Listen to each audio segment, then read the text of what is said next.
Hi കൂട്ടുകാരെ, പുതിയൊരു വീഡിയോയിലേക്ക് എല്ലാവർക്കും സ്വാഗതം. അങ്ങനെ ഷേയുടെ നേർക്ക് ചാരു ചൂടാവണം കേട്ടോ. എടി ഭയങ്കരി, എടി ഭീകരി, നീ എന്തിനാടി ഇങ്ങനെയൊക്കെ ചെയ്തു കൂട്ടിയത്? എൻ്റെ ബാലമാമ എവിടെ എന്നൊക്കെ പറയുമ്പോൾ, എടി നീ അല്ലടി ഈ വിവാഹം മുടക്കാൻ ഇങ്ങനെ ഒരു പദ്ധതി ഇടാന്ന് പറഞ്ഞത്. താലി കെട്ടുന്ന സമയത്ത് നിങ്ങൾ ഇവിടെ നിന്ന് പോകാനൊക്കെ പറഞ്ഞില്ലേ എന്ന് പറയണം കേട്ടോ.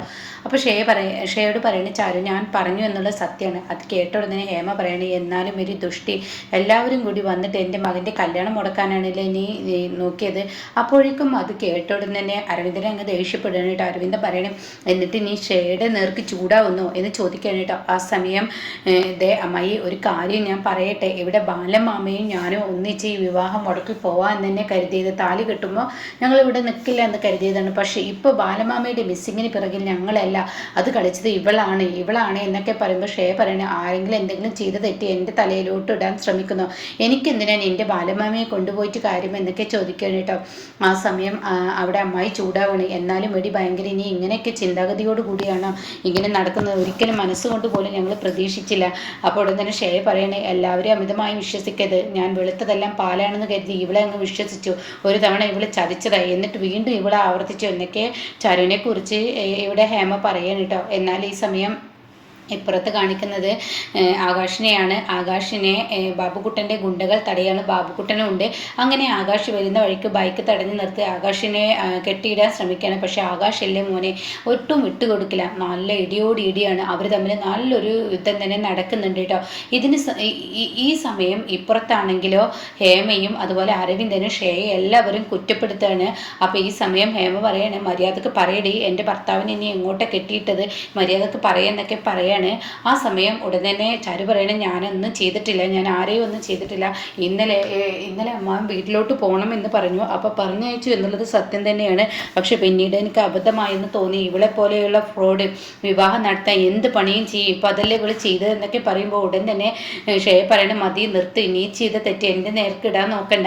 അപ്പോഴേക്കും ഉടൻ തന്നെ അമ്മയും അരവിന്ദനും കൂടി മര്യാദക്ക് എൻ്റെ ഭർത്താവ് എവിടെയെന്ന് പറയൂ എന്ന് പറയട്ടോ. അപ്പോഴേക്കും ഉടൻ തന്നെ അവിടെ കൂടിയിരിക്കുന്ന നാട്ടുകാർ കരയുള്ള ആ ഭാഗത്തുള്ള ആളുകളൊക്കെ പറയണേ, ഇതൊന്നും നടക്കില്ല, ഇതൊന്നും ഇവിടെ നടക്കാത്ത കാര്യം, യാതൊരു തെളിവില്ലാതെ ഇവിടെ ചാരുവിൻ്റെ നേർക്ക് വിരൽ ചൂണ്ടുന്നത് ഞങ്ങൾ അനുവദിക്കില്ല.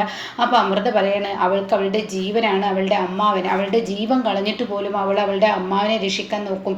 അവളുടെ ബാലമാമ എന്ന് പറയുന്നത് അവൾക്ക് ജീവനാണ്. അങ്ങനെയുള്ള ബാലമാമയെ അവൾ മാറ്റി നിർത്തുമോ, അവൾ ഇവിടെ നിന്ന് തട്ടിക്കൊണ്ടു പോകാൻ ശ്രമിക്കുമോ എന്നൊക്കെ ചോദിക്കുകയാണ് കേട്ടോ. ആ സമയം ചാരുവിൻ്റെ ഒപ്പം നാട്ടുകാരും അതുപോലെ മണ്ഡപത്തിലുള്ളവരൊക്കെ നിൽക്കുമ്പോൾ ഷേയെ കുടുങ്ങിപ്പോവാണ്. എന്നാൽ ഈ സമയം ആകാശാണെങ്കിൽ ഗുണ്ടകളെ ഇടിച്ചിട്ട് താൻ വേഗം മണ്ഡപത്തിലോട്ട് വരാൻ നോക്കുകയാണ് കേട്ടോ. പക്ഷേ ഇപ്പുറത്ത് ചാരു പറയണ, മര്യാദക്ക് പറയടി, ഞാൻ നിൻ്റെ കാല് പിടിക്കാടി, ഇനിയെങ്കിലും നീ പറയടി, എൻ്റെ ബാലമാമ എവിടെയടി എന്നൊക്കെ പറയുമ്പോൾ ബാലമാമയെ ഇതിനിടയ്ക്ക് കാണിക്കുന്നുണ്ട് കേട്ടോ. അപ്പോൾ ഈ സമയം അമൃതയുടെ മോൾ ആ ഫോട്ടോയുമായി പബ്ലിക്കിൽ ഇങ്ങോട്ട് വരുമ്പോൾ വേറെ രണ്ട് കുട്ടികളുണ്ടല്ലോ. ആ കുട്ടികൾ പറയും, ഇതെന്താ, ഇത് ഫോട്ടോയാണ്, ആ അങ്കിൾ ആ റൂമിൽ ഇരിക്കുന്നുണ്ട്, അപ്പോൾ ആ അങ്കിളുടെ ഫോട്ടോ ആണ് ഇത് എന്നൊക്കെ ഇങ്ങനെ പറയുമ്പോൾ അവർ പറയണേ, എനിക്ക് താ പറഞ്ഞിട്ട് അവരവിടുത്തെ വഴക്ക് കൂടിക്കൊണ്ട് ഇരിക്കുന്നുണ്ട് കേട്ടോ. എന്നാൽ ഈ സമയം എല്ലാവരും കൂടി ചാരുവിനെ കുറ്റപ്പെടുത്തുന്ന സമയത്ത് ആകാശ് അങ്ങോട്ടേക്ക് കയറി വരികയാണ്.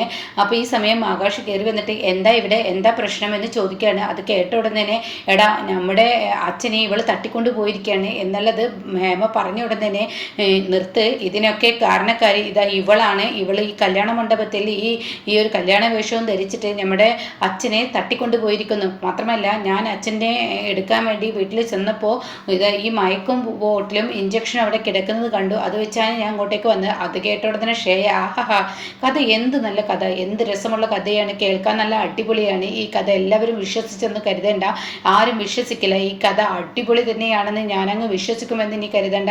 കാരണം നീ ഈ ഇഞ്ചക്ഷനും അതുപോലെ തന്നെ ഈ മയക്ക് ബോട്ടിലും ഇങ്ങോട്ടേക്ക് കൊണ്ടുവന്നിട്ട് മനഃപൂർവ്വം എന്നെ കൊടുക്കാൻ നോക്കില്ലേ എന്ന് പറയാം കേട്ടോ. ഇത് കേൾക്കുന്നതിനോട് കൂടി, എടി, ഞാൻ പോലീസിൽ പരാതി പറഞ്ഞിട്ടാണ് ഇങ്ങോട്ടേക്ക് വന്നത്, നിന്നെ വെറുതെ വിടില്ല, പോലീസ് ഇപ്പോൾ എത്തും, നിന്നെ അറസ്റ്റ് ചെയ്യുമെന്ന് പറയണേ. ആ സമയം അരവിന്ദൻ പറയണേ, എടാ, നീ എൻ്റെ ഭാര്യയാവാൻ പോകുന്ന, ഞാൻ കെട്ടാൻ പോകുന്ന പെണ്ണിൻ്റെ നേർക്ക് വിരൽ ചൂണ്ടുന്നോ? എടാ, ഇനിയെങ്കിലും നിൻ്റെ കണ്ണും മുക്കും ഇനിയും നീ തുറന്നില്ലെങ്കിൽ നിനക്ക് വരാൻ പോകുന്ന ഭവിഷ്യത്ത് ഇതിലപ്പുറമാണ്. ഇവളുടെ നേട്ടങ്ങൾക്ക് വേണ്ടി നമ്മുടെ സ്വന്തം അച്ഛനെയാണ് കാണാതായിരിക്കുന്നത്, അത് നീ ചിന്തിച്ചോ? അത് കേൾക്കുന്ന ഹേമ, ഷേയ, ഞാൻ നിൻ്റെ കാല് പിടിക്കാൻ, എനിക്ക് എൻ്റെ ഭർത്താവിനെ വേണം, അങ്ങേർക്ക് എന്തെങ്കിലും സംഭവിച്ചാൽ എനിക്ക് താങ്ങില്ല, ദയവ് ചെയ്ത് നീ ഒന്ന് പറ എന്ന് പറഞ്ഞിട്ട് ഹേമ കരയാണ് കേട്ടോ. അപ്പോൾ ഹേമ പറയണേ, ആൻറ്റി അതിൻ്റെ ഒന്നും ആവശ്യമില്ല, ഇവൻ പോലീസ് എന്ന് പറഞ്ഞ് നമ്മളെ പേടിപ്പിക്കുന്നുണ്ടല്ലോ, എന്നാൽ ഇവിടെ SP നിൽക്കുന്നുണ്ട്, SP കാര്യങ്ങൾ പറഞ്ഞ് ഞാൻ തന്നെ തീരുമാനം എടുത്തോളാം, ഞാനാണ് ഈ പറയുന്ന ബാലമാമയെ തട്ടിക്കൊണ്ടുപോയത് എന്നുള്ള കാര്യത്തിൽ. അപ്പോഴേക്കും അവിടെ ഉടൻ തന്നെ ചാരു ഇടപെടുകയാണ് കേട്ടോ. ചാരു പറയട്ടെ, ഞാൻ നിൻ്റെ കാല് പിടിക്കാൻ, നിനക്ക് എന്താ വേണ്ടത്, എൻ്റെ ബാലമാമയെ കൊണ്ട് ഇവിടെ താലി എടുപ്പിക്കണം, അത്രയല്ലേ വേണ്ടുള്ളൂ, അത് ഞാൻ നടത്തിത്തരാം, എന്നാലും വേണ്ടില്ല, എൻ്റെ ബാലമാമയെ ഒരിക്കലും നീ ഒന്നും ചെയ്യല്ല, ദയവ് ചെയ്ത് എൻ്റെ ബാലമാമയെ ഒരിക്കലും നീ ഒന്നും ചെയ്യല്ലേ എന്നൊക്കെ ഇങ്ങനെ പറഞ്ഞ് കരയാണ് കേട്ടോ. നീ എന്തായാലും പന്തയത്തിൽ വിജയിച്ചിരിക്കുന്നു, ഞാൻ എൻ്റെ മുന്നിൽ തോറ്റിരിക്കുന്നു, നീ ഈ ഒരു വലിയ സ്ഥാനത്തിരിക്കുമ്പോൾ നിൻ്റെ ജോലിക്കനുസരിച്ച് നിനക്ക് എല്ലാ പ്രതാപങ്ങളും ഉള്ളതിനനുസരിച്ച് നിനക്ക് എന്ത് ചെയ്യാൻ കഴിയുമെന്ന് എനിക്ക് മനസ്സിലായി, അതുകൊണ്ട് തന്നെ ഞാൻ തോറ്റിരിക്കുന്നു, എൻ്റെ ബാലമാമ ഇങ്ങ് താഴെന്ന് പറയുമ്പോൾ ആകാശ് പറയണേ, നിനക്കെന്താ വട്ടുണ്ടോ ഇവളുടെ മുന്നിൽ കെഞ്ചാനെ, എന്തായാലും നമ്മുടെ ആവശ്യമല്ലേ നമ്മുടെ അച്ഛനെ കണ്ടുപിടിക്കുക എന്നുള്ളത്, അതുകൊണ്ട് നീ വാ നമുക്ക് പോകാമെന്ന് പറഞ്ഞ് ഇവർ പുറത്തോട്ട് ഇറങ്ങാനായിട്ടോ.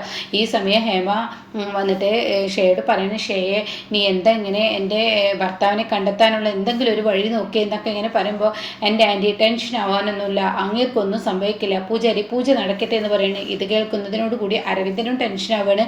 എന്താ ഷേയെ നീ പറയുന്നത്, അച്ഛനെ കാണാതാവുമ്പോൾ പൂജ നടക്കേ?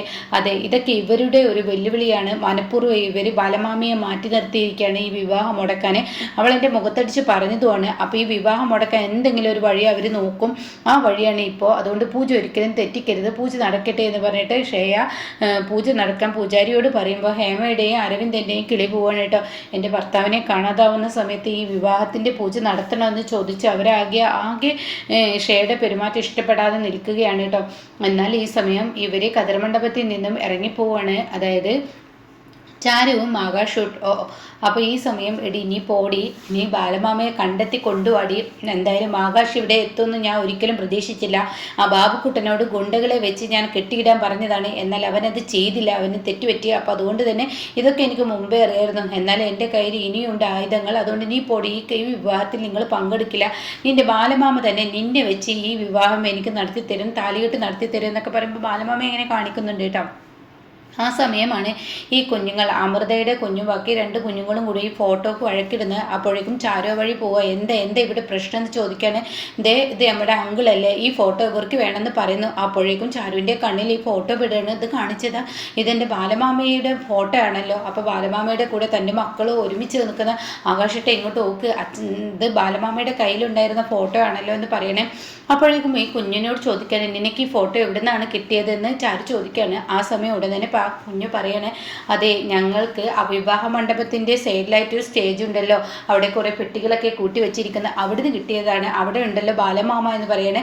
അപ്പോൾ എന്നിട്ട് എന്താ ബാലമാമ എണീറ്റ് വരാത്തത്, അത് ബാലമാമയുടെ കൈയൊക്കെ കെട്ടിയിട്ട് അവിടെ ഒളിച്ചു കളിക്കുന്ന തോന്നുന്നത്, വിളിച്ചിട്ട് വിളിയേക്കുന്നില്ല. ഇത് കേൾക്കുന്ന ആകാശും ചാരുവും ഓടിങ്ങോണ്ട് സ്റ്റേജിലോട്ട് വരുമ്പോൾ ഇവിടെ പൂജയും കാര്യങ്ങളും നടക്കുന്നതായിരിക്കും. ആകാശിൻ്റെയും ചാരുവിൻ്റെയും വരവ് ഹേമയെയും അതുപോലെ തന്നെ അരവിന്ദനെയും ആകെ ഞെട്ടലാക്കാണ്. എന്നാൽ ശ്രേയെ പറയാൻ ശ്രേയ ആകെ പകച്ചു പോവാണ്. ഈശ്വര ഇറങ്ങിപ്പോയത് എന്താ അങ്ങോട്ടേക്ക് ഇങ്ങനെ വന്നിരിക്കുന്നതെന്ന് പറഞ്ഞ് നിൽക്കുമ്പോൾ താൻ ഇരിക്കുന്ന കതിർമണ്ഡപത്തിൻ്റെ സൈഡിലോട്ടായിട്ട് അങ്ങ് പോവുകയാണ്. പിന്നീട് ആ പെട്ടികളെല്ലാം പൊളിച്ചെടുക്കുകയാണ്. അപ്പോഴേക്കും ഹേമയും അരവിന്ദനെ ഇറങ്ങി വരികയാണ്. അങ്ങനെ ആ പെട്ടി പൊളിക്കുമ്പോൾ ഇവരെല്ലാവരും കാണുന്ന കാഴ്ച ബാലമാമയെ ഒരു കസാലയിട്ട് കെട്ടിയിട്ടിരിക്കുന്നതായിരിക്കും കേട്ടോ. ഇത് കാണുന്ന ഹേമ എൻ്റെ ഭർത്താവോ, അയ്യോ എൻ്റെ ഭർത്താവ് എന്ന് പറയുന്നത്. അപ്പോഴേക്കും ബാലമാമയെ എന്ന് പറഞ്ഞിട്ട് ഇവിടെ ഇപ്പുറത്തിങ്ങനെ ഒരുപാട് തവണ വിളിച്ചു നോക്കൂ കേട്ടോ. ഈ പറയുന്ന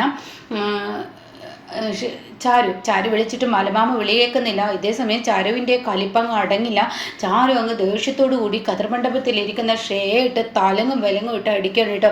എടി നീ എന്താടി ചെയ്തിരിക്കുന്നത്, നീ എന്തിനാടി എൻ്റെ ബാലമാമയുടെ കെട്ടിയിട്ടിരിക്കുന്നത്, എന്നാലും എൻ്റെ ഭാഷ ഇത്രത്തോളം പാടില്ല, ഒരു വിവാഹം നടക്കുക, ഒരു മനുഷ്യനെ ഇങ്ങനെയൊക്കെ ചെയ്യാൻ പാടുമോ എന്നൊക്കെ പറഞ്ഞ് അടിക്കുമ്പോൾ ഉടൻ തന്നെ ആകാശ് പെട്ടെന്ന് ഡോക്ടർക്ക് വിളിക്കാൻ കേട്ടോ. ഡോക്ടർ കതിർമണ്ഡപത്തിലോട്ട് എത്തണമെന്ന് പറഞ്ഞിട്ട് രക്ഷിക്കാൻ വേണ്ടി വിളിക്കുന്നുണ്ട് കേട്ടോ. ഇതേ സമയം അരവിന്ദനും അതുപോലെ തന്നെ ഈ പറയുന്ന ഹേമയൊക്കെ അതിശയപ്പെട്ടു പോവാണ് കേട്ടോ. ഈ ഒരു കല്യാണ മണ്ഡപത്തിൽ തന്നെ ബാലമാമയെ കെട്ടിയിട്ടത് ഇവർക്ക് ആർക്കും അംഗീകരിക്കാൻ കഴിയില്ല കേട്ടോ. അങ്ങനെ ആ കല്യാണം അവിടെ വെച്ച് മുടങ്ങുകയാണ്. അപ്പോൾ എന്തായാലും ഇതിനെക്കുറിച്ച് ബാക്കി റിവ്യൂ കേൾക്കാൻ താല്പര്യമുള്ളവർ ചാനൽ സബ്സ്ക്രൈബ് ചെയ്തിട്ടാൽ ഞാൻ ഇടുന്ന വീഡിയോയുടെ നോട്ടിഫിക്കേഷൻ എനിക്ക് ലഭിക്കും കേട്ടോ.